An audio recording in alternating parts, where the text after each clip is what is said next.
channel, I'll be sharing to you some DIY crafting and decorating ideas that you may use for your home decoration, events, and even school projects for your kids.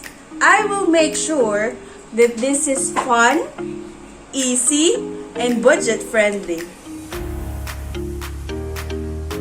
I plan to create a DIY decoration, a hanging clouds out of this plastic bottle, as well as the cost of every items and the procedure of how to create this. You may do this project along with your friends or even with your kids. Ready?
And here is our finished product!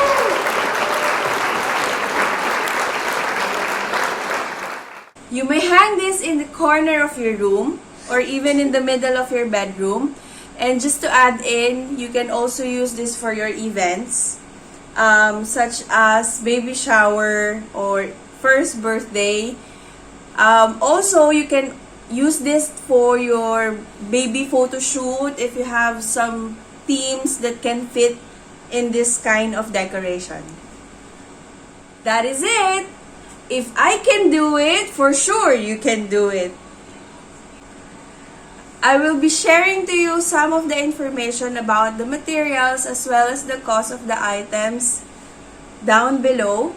I hope you can try it and share it to me as well, your decoration and the outcome of your hanging clouds out of the plastic bottle. So, this is it, guys. Thank you for watching my channel. This is my first time. Thank you so much. I hope you support my channel by hitting the subscribe button down. Please, guys, like and share. And I really hope that this will be a good start, and I will be sharing more of the creative ideas that I have. I will try to squeeze the juice in here to share to you whatever it is. Thank you so much. Let's be positive. God bless you all. Maraming salamat po.